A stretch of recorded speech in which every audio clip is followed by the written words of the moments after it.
Күн суытып, салқын түссе көпшілік адамды гайморит мазалайды. Егер сізге гайморит деген диагноз қойып, қалай емделуді білмей жүрсеңіз, бұл видео сізге арналады.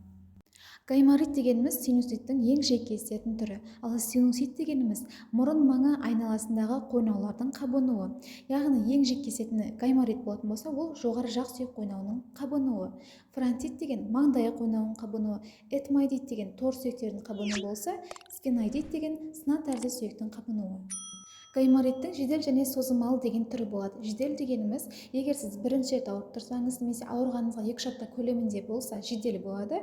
Ал созылмалы деген көбінесе жеделдің дұрыс емделмеген уақытында асқынып кететін болса, және әр тым ауыратқан сайын, күн салқындаған сайын осындай белгілер байқалатын болса, және немесе осы ауырып жүргеніңізге 4 аптадан астам уақытқа созылатын болса, онда біз созылмалы гайморит болып саналады.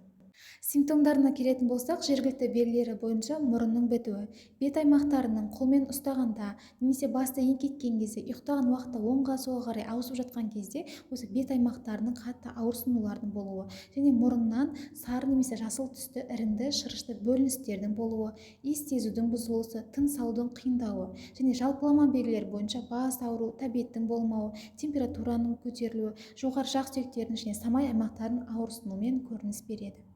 Әсіресе бактериялы инфекциялардың, вирус инфекциялардың, мысалы тұмаумен ауырған кездерде және күн суытып салқын тиген кезде бұл процестер қосып отырады.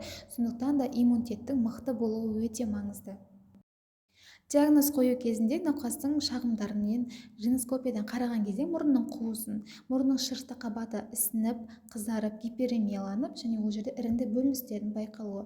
Анализдер тапсырған кезде жалпы қан анализі бойынша қабынуға тән белгілер, яғни лейкоцитоз, сояның жоғарылауы, нейтрофильдердегі таяқша тәрізді нейтрофильдер жоғарылап, солға ағысу, және де ең маңыздысы бұл жерде рентген мен компьютерлік томография түсу керек. Сол жерде ғана нақты диагноз қойылатын болады. Еміне келетін болсақ, ең бірінші тамыр тарылтушы препараттар, яғни баршамыз білетін нафтизин, атревин деген сияқты. Себебі қабыну кезінде тамырлар кеңейіп, сыртқа қарай жаңағы іріңді, шырышты бөліністердің бөлінуі осыдан.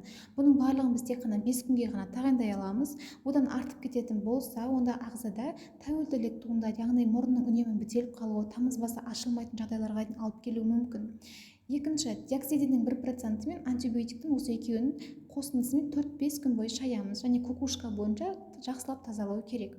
Үшіншіден, теңіз суымен мұрынды шаю, мысалы дольфин деген сияқтылар бар. Бізде егер үй жағдайында болатын болса, тұзды суға кәдімгі шаюға болады. Немесе жаңағы натрий хлордың изотониялық ерітінділерді қолдану керек. Төртіншіден, муколитиктер бойынша синупред, мысалға синупредті 2 таблеткадан күніне 3 рет қабылдауға болады.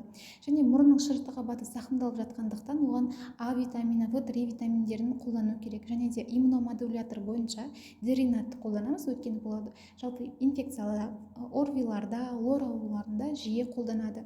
Бұл процестің барлығы егер асқынып ұзақ уақытқа созылып жататын болса, тез арада лорға бару керек. Себебі созылмалы болып кетсе, немесе асқынып кетсе, оның емі тек қана операция болып қалады.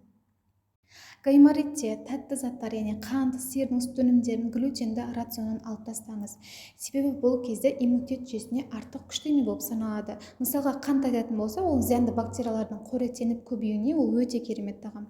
Тек гайморит қана емес, сонымен қатар лор ауруларының баршасында осыны есте сақтау керек. Егер тістеріңіз құрттап, кариес болатын болса, оны емдетіңіз. Себебі синусит, гайморит деген сияқтылардың қайталануы осындай кезде жиі кездеседі. Видео пайдалы болса, лайк басып, каналға тіркелу арқылы қазақ тілді медициналық каналдың дамуына үлес қоса аласыздар. Келесіде қай тақырыптарды белгілеріңіз келетінін комментарияға жаза кетіңіздер.